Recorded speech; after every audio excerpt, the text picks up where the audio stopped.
This is DJI Mini 5 Pro, and today I will review the flight interface, or we'll together just see what all those icons stand for. So let's begin.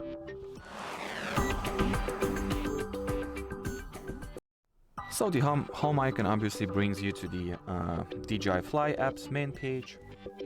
Now, next you have the current speed mode, so you can switch between three of them. So sign, normal, not this button, sorry, normal, or sport.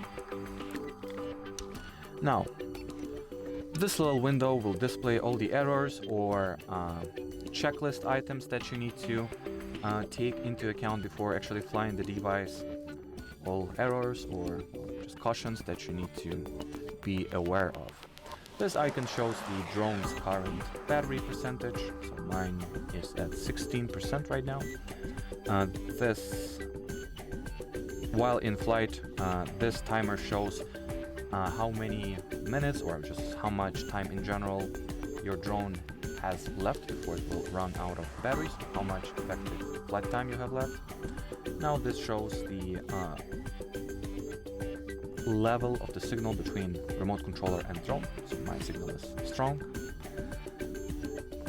Then this icon shows the sensing system status.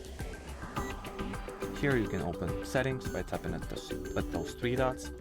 Those three modes allow you to, well, flight your drone, so you can plan a waypoint flight. You can tap on this button to take off, or you can select the focus track mode, which will become available once you are actually flying the drone.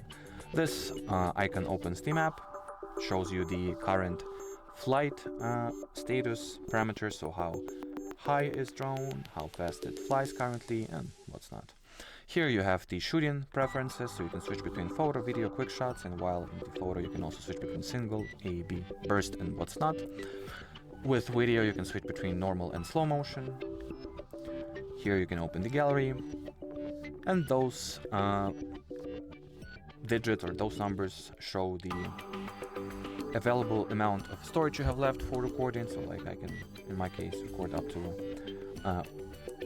to an hour of footage before I will run out of storage.